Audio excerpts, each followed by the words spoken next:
What's going on, everybody? Welcome in to the Lockdown Reds podcast. I've got a crossover episode for you today. We are talking this Reds-Pirates series. It's about to be a marathon between the Reds and Pirates. Was just looking at the last time that the Reds were actually in Pittsburgh, and it was back in May. And they're going to be in Pittsburgh a lot over the next couple of weeks. But I wanted to bring in Ethan Smith. We're going to talk about this series and more on today's podcast. Thank you so much for finding me. If this is the first time that you're finding the podcast, make sure that you are subscribed on your favorite podcasting app and you're following me right here on YouTube. But today's episode is brought to you by Lockedon MLB. You can check out Paul Francis Sullivan, please call him Sully, and his wealth of knowledge of baseball, both past and present, that he brings to you each and every day. Check out the Lockedon MLB podcast wherever you get your podcast.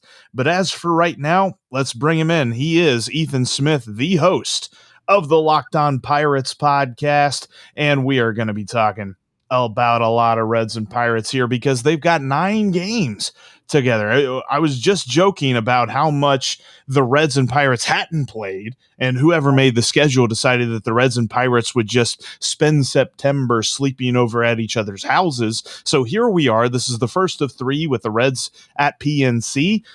First of all, though, Ethan, how you doing, man? I'm wonderful. I am, again, as my listeners heard yesterday, I am in Orlando, Florida for the entire week. I'm taking a break from work.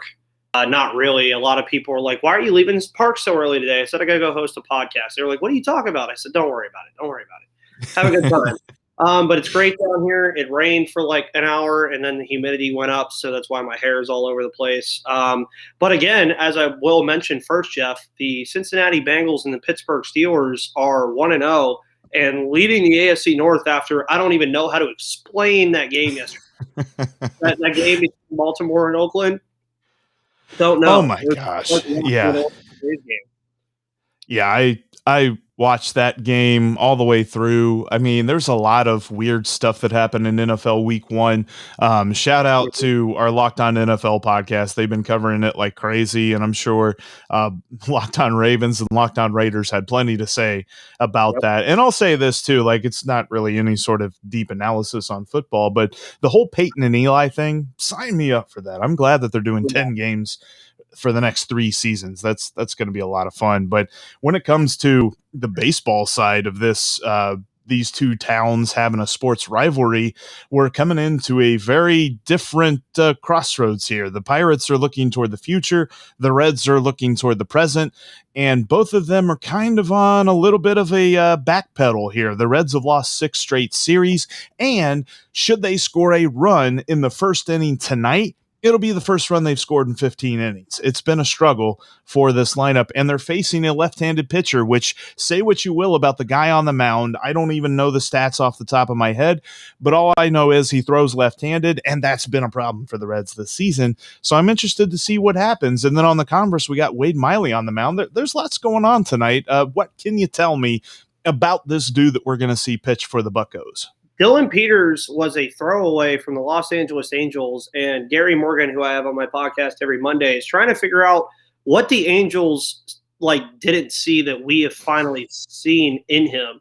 I mean, you look at his stats on the year, 0-2, 3.38 ERA. That's not going to blow your socks off, but that's over 18 and a half innings pitched. It's better than a lot of what we've seen on the mound this year. And I mean, if he can continue to do what he's doing right now, you're looking at the Tyler Anderson guy for next year. Tyler Anderson, of course, was on the team earlier this year, traded him to Seattle. By the way, for all of my fun viewers, he currently has, I believe, since he's joined the Mariners, he currently has 69 innings pitched and a 4.20 ERA. So take that as you will. I saw that the other day. But either way with Peters, he throws some really good stuff. He gives you about 4 or 5 innings. So if I actually look real quick, I'll go ahead and look. Over his time in Pittsburgh, I mean, 4 innings, 5 innings, 5 innings, 4 innings. You'll take that, though. I mean, in most of those games, the most earned runs he gave up was in a 4-3 loss to the Cardinals a couple weeks ago. But if the Reds struggle against left-handed pitching and he gets his stuff going, you could be in for a really low-scoring game here between the Pirates and the Reds. But as you said, I mean, we're going to see each other just as about as much as the Bengals and the Steelers are going to see each other this year, it feels like. I mean, 9 games over the rest of the year. And I mean, the season ends October 5th. That's going to be interesting. And I mean, this offense for the Pirates, some people have said, and I've said it too, it's been pretty bad this year. But as of late, I mean, they haven't been terrible. They put up 10 runs on Saturday night against the Nationals. I mean, they've seen them score 8 runs against the Cubs. They're picking it up a little bit.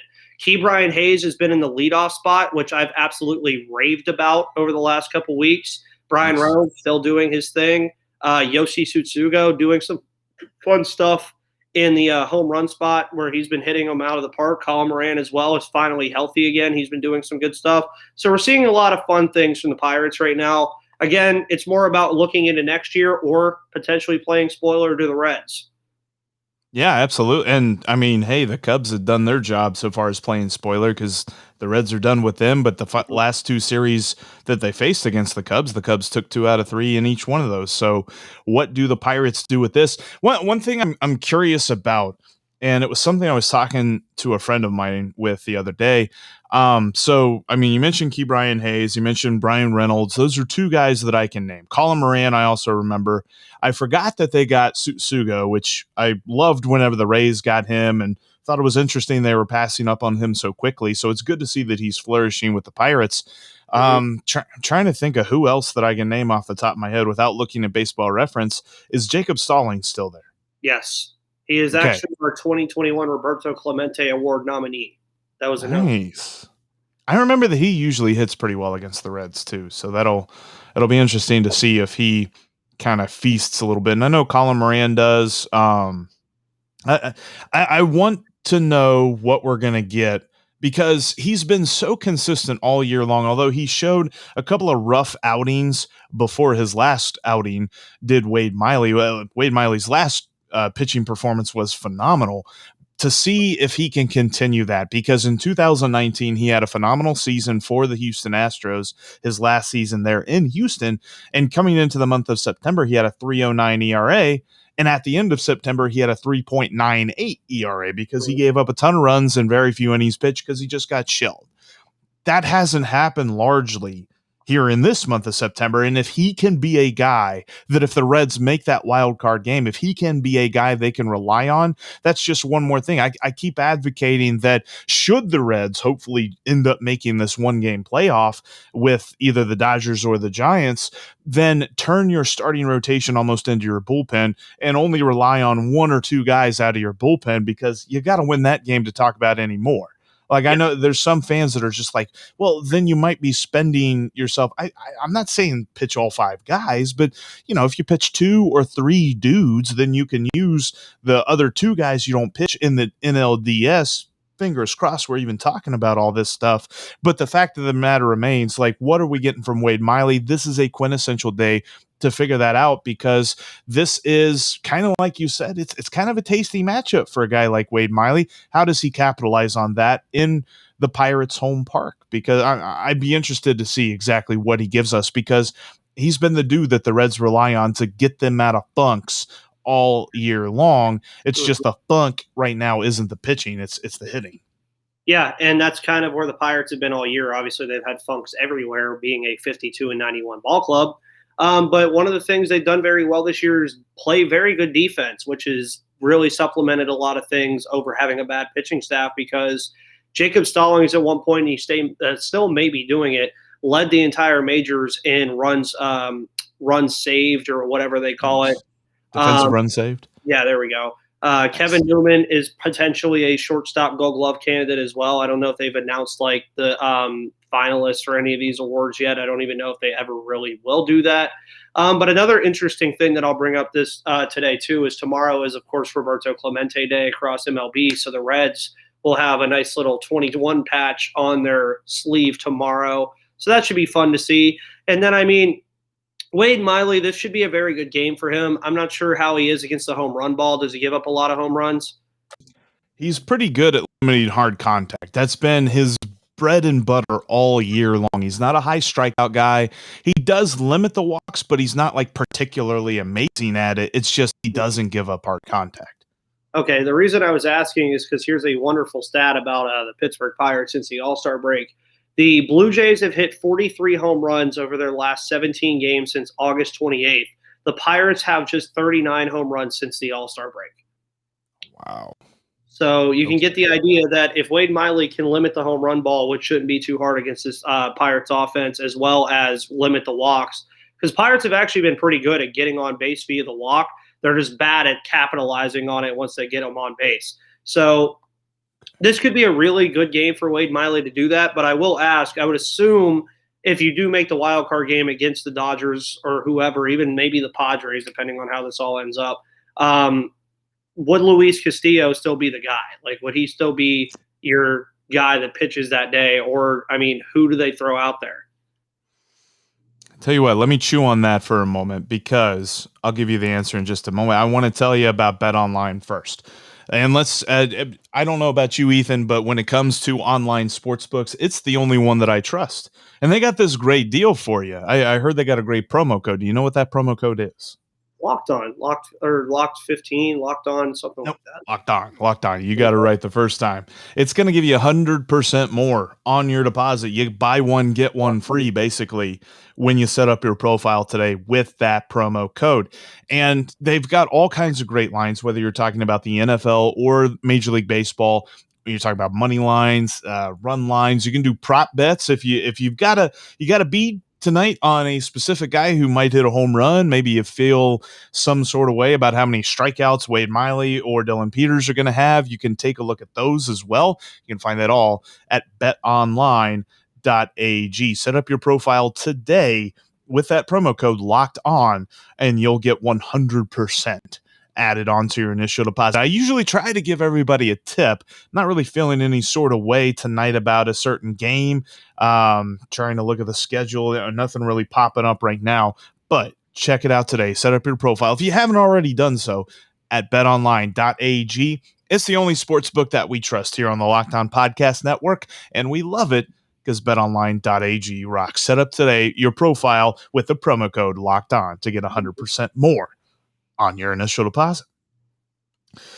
All right, so you mentioned Luis Castillo. I've been thinking about this lately because I try to view Luis Castillo through an objective lens. Because if I look at him through Reds colored goggles, I do what I did in the preseason and I put money on him to win the Cy Young. Obviously, that's not going to happen. That's a sunk cost at this point. But when I look at Luis Castillo, I see a pretty good pitcher, a dude who's above average, a dude who every fifth day out, you don't feel bad about him being on the mound. You don't have question marks about him being on the mound.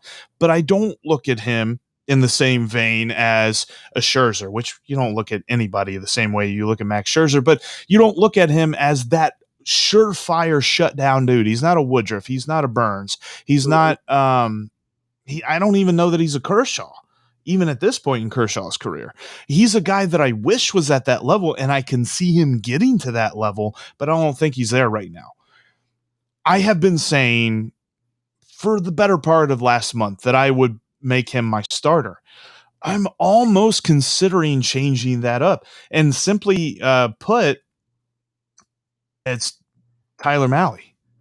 Tyler Mahle on the road has been a phenomenally different pitcher than Tyler Mahle at Great American Ballpark. Sorry, I was trying to talk and type at the same time there. I'm not a very good multitasker, but he has been, I think, below 2 or right at 2 ERA on the road. He is so good at limiting damage from the other team. I might consider starting him over Castillo. And the whole thing that I've been thinking about with this, as I've said it before with Castillo, give him 3 or 4 innings, maybe one time, maybe 2 times through the order. That's it. And I know that there's a bunch of Rays fans that are like getting flashbacks to Blake Snell, but I don't see this as a thing where you have to ask him to go 5, 6, 7 innings. You start Mahle or Castillo. I'm feeling a lot less confident about Castillo as I think more and more about him and I see him pitch more. But one of those two guys, and then you bring in Wade Miley and you change things up because those guys throw hard, high spin rate. Mahle He's throwing soft, just trying to get you to hit his best pitch and get yourself out with that pitch. So I think it would be, and plus he throws left and they throw right. So it'd be a great changeup there. But it's an interesting question. I don't know that I'm as sold on Luis Castillo being that starter as I was a couple of weeks ago. Yeah, and I mean, realistically, that's kind of how it's been all season with the Pirates is who is their number one guy. At one point, it looked like JT Brubaker. As you mentioned, the only time the Pirates had beaten the Reds, JT Brubaker was the reason why. Now he's obviously taken a dip. Steven Brault been injured all year. Couldn't really put him in that conversation. I still would, but most people wouldn't. And then after that, I mean, you've seen so many different arms, you really can't figure it out. And looking at the Reds schedule as well, as this is going to be more about the Reds. I mean, the Reds are more going on to a lot of things. I mean, in between these next two series, you play the Dodgers. There's your wild card series preview right there. That's what you guys need to be looking at. Then I saw you play the Nationals, who are no pushover in any right mind. And then the White Juan Soto, who just doesn't make outs. Yeah. And that's where, now that you mentioned Soto as well, I looked at Nicholas Castellanos, looking at his stats again. The dude's been having a phenomenal year. The Reds make the playoffs. He has to get MVP votes, right? There's no way he doesn't. I think he gets votes. He's probably not going to win it simply because he missed all that time with after the hit by pitch that he got there. But I think that he gets votes. He's still got a shot at the batting title, which I love. Reds haven't had a batting title in a very, very long time, so I'd love to see him get that. Yeah, and I mean, the only award getter that I'm really looking at for the Reds is, shout out to your call in the preseason. I don't know who is even in the same conversation with Jonathan India at this point for Rookie of the Year. Like Trevor Rogers, maybe, but he's missed a lot of time. Not Hayes, I'll tell you that.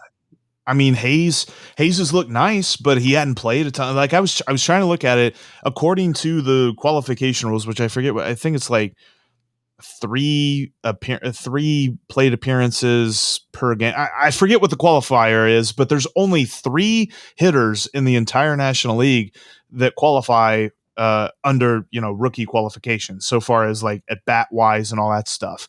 And it's only India, Dylan Carlson, and Pavin Smith. And he is far and away better than those guys. Like he's got more homers, he's got better average, better on base, better slugging, even a better walk rate, which I don't know that award voters look at that, but different things like that. So, shout out to you. Take a victory lap on calling that, because I said Key Brian Hayes and you said Jonathan India, and you were right about that. Yeah. Well, I mean, hey, I try to be right about a lot of things, even though I wasn't right about anything going on in this division outside of saying the Pirates are going to be last. Considering I think if we all remember our big NL Central crossover, I definitely said Cardinals were probably going to win it and the Brewers were going to be second. The Brewers have just been the best team outside of California all season, like in the National League. It's been straightforward going. And I mean, again, say the Pirates here win 3 of these 9 games. That could be tough for the Reds. I mean, even 3 and 6 over 9, you don't get proud of that as a Pirates fan at all. But it's like for the Reds, that could be detrimental with some of the opponents that you still have.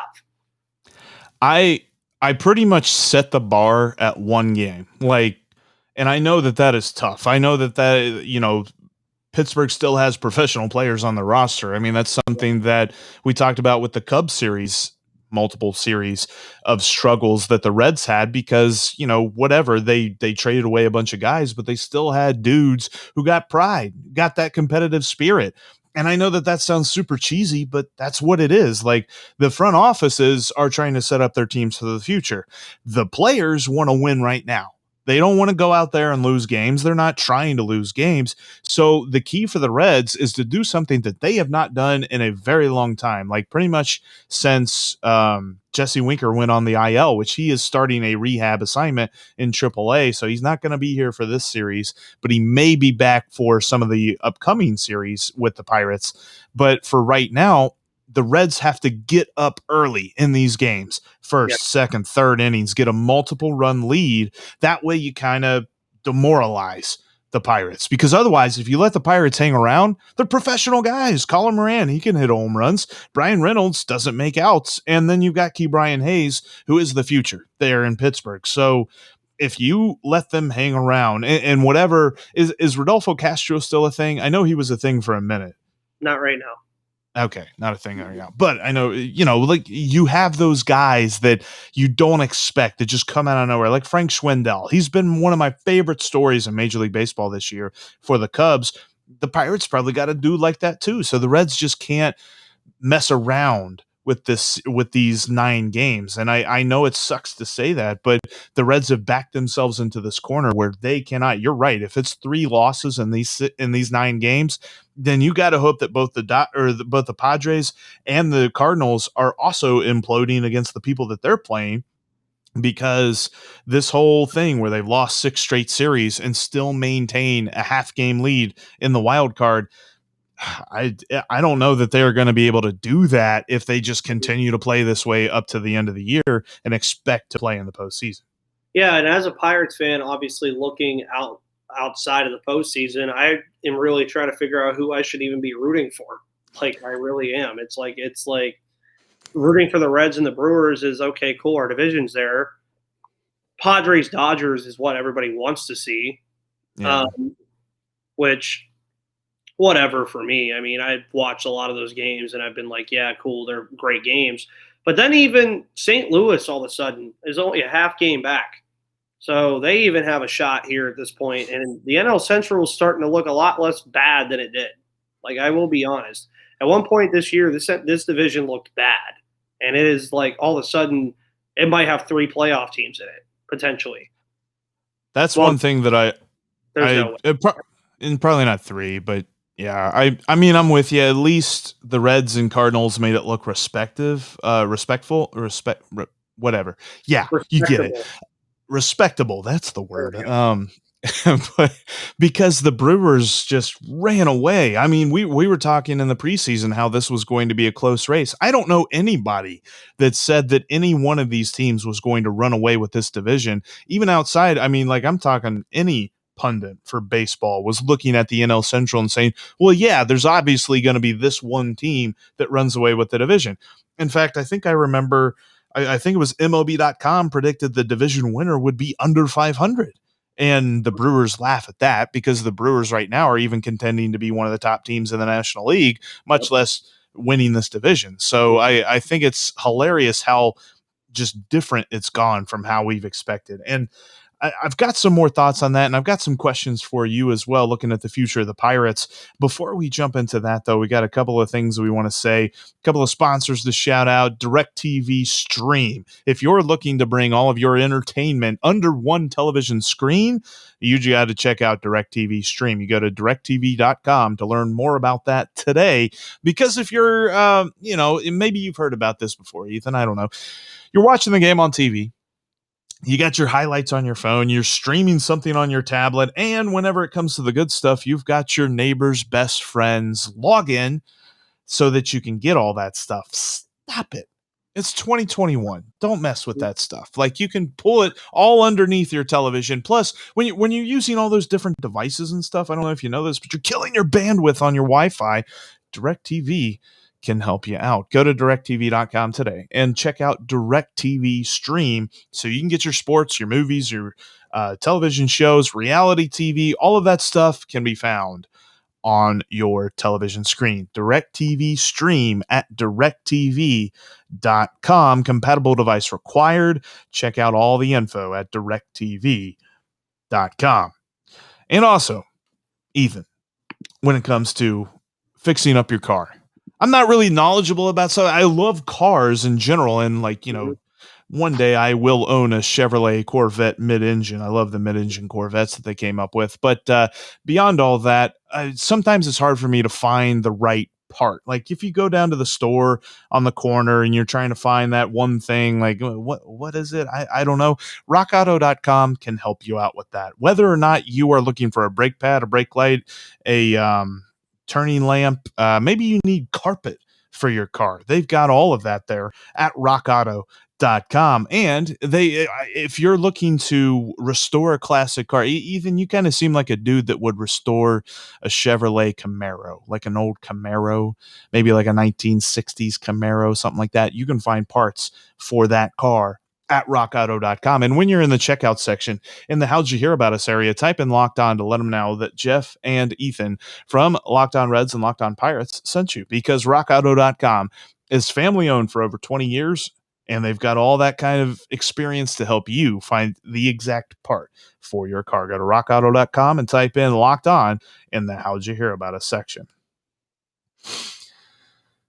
All right, so the whole thing of looking at the future for the Reds is very near future. We're talking about like 3 weeks from now. The Pirates, on the other hand, are looking at the long game. They're looking at what's happening next year. They're looking at prospects who are coming up over the next couple of years. And I know that there has been much made about the strength of this Pirates farm system, but when you look at this major league lineup, when you look at guys that Reds fans are going to be watching over the next, the next 3 nights and 9 of the next 20 something nights, who are the guys that are going to be invested in to remain here for the future? Because I know that's been a weird question for the Pirates over the last couple of years, because it seems like they just don't hold on to guys. Jacob Stallings, probably one. Okay. I mean, I know he's up there in age, but he's going to be an awesome mentor to Henry Davis, number 1 overall pick this year. I think he's going to be a beautiful mentor to him. Ben Gamel has shown out as of late. I mean, you've probably seen some of his MLB, like some of his just ridiculous plays that he's had. Web gem creator. As they call him, web gems. Kevin Newman, I mean, if his glove stays like that, you have to keep him there for at least the foreseeable future. Key Brian Hayes, of course. Brian Reynolds, of course. If the universal DH is a thing after this offseason, Yoshi Tsutsugo, I think, has a chance to stay. After that, I mean, the second base thing is very difficult to gauge right now. Michael Chavis has looked good. Rodolfo Castro has looked good. Hoy Park, off and on, all that good stuff. So there's still a lot of questions, but there's a lot of hopeful answers in the farm system, especially when you're a top 5 ranked farm system that contains 5 players in the MLB prospects or Baseball America's top 100. It's one of the 2. And I mean, that includes O'Neill Cruz, Nick Gonzalez, Quinn Priester, Leover Peguero, Roenzi Contreras, Carmen Majinski. The names go on and on. It just really matters is their development going to be what you need it to be for them to like bring this team back to the postseason? Carmen Majinski, how close is he to getting called up? 2023, 2024, probably. He's still down in Greensboro right now. Because I got a headline for you. If it's later than it should be, then you should just roll with where in the world is Carmen Majinski? Yeah. Yeah. I'm sorry. That was lame. That was really lame. It wasn't lame. I get it now. It took me a second, but I was like, wait a minute. I get it now. So I might have to steal that from you in 2023 whenever he comes up now. Or like, do you need a priester? Like, there you go. Yeah. There we go. Somebody call the priester. Get him up here. Who's getting married today? The Pirates in the postseason, hopefully. There we go. Thank you for all listening to me and Jeff just spit dad jokes at each other for the next 3 minutes. Sometimes that happens. I got mad skills when it comes to lame jokes, that's for sure. Looking at this bullpen, because we haven't really talked about that. We talked about Tuesday night starter, and also I know that Mitch Keller is slated to start tomorrow, but then there's a TBD in game 3. I don't know if that's a bullpen day or what, but what can Reds fans expect from this Pirates bullpen? Who filled the void that Richard Rodriguez left? David Bednar and his renegade walk-up entrance. That'll give you enough. But outside of him, David Bednar has been phenomenal. He's been really good. People were like, why didn't we trade him? He's a Pittsburgh native. Why would you trade him? Right. I know they traded Neil Walker before, but still, like, he's a young, really good reliever. He's just phenomenal when he goes out there. Chashawn Shreve has been very good as well. I believe he still has a year of control next year. Other than that, I mean, Sam Howard has fallen from grace. And then you look at everybody else. I mean, Anthony Banda, that's a name that a lot of people are like, whoa, he still pitches right now. Yeah, he's there too. The bullpen's okay. it's like some nights it looks really good, some nights it looks awful. But the one consistent guy in the bullpen since Rodriguez has left has easily been David Bednar. And one name I was forgetting was Chris Stratton. He's been very solid as well. Don't expect anything great out of the bullpen. You might see a drive into left field from Nicholas Castellanos, which I'll ask you about in a minute. But anyways, the bullpen's been fine. It's saved some of the starting pitchers before in the past. It's kind of hurt some of the starting pitchers in the past.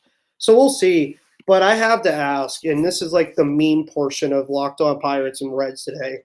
Yeah. Almost every time that Nicholas Castellanos hits a home run, I just see all these memes about, oh, this happened, this happened, this happened. And it was like, just what are your thoughts on like those? Are they funny to you, or what are your thoughts on that? I think it's funny. I kind of think it might have played its Played itself out. been played itself out a little bit. I do like. I mean, I think the memes are hilarious, and I'm a big meme guy. But I do think that we're kind of, I don't know, kind of beating a dead horse a Beating little a bit. dead horse, yeah. Yeah, like The funniest one I think I saw was where it was showing like all the world leaders and like the most dangerous world leaders in the world, and then Nicholas Castellanos is like 46%, and then it has like Vladimir Putin at like 17%. I'm like, good lord.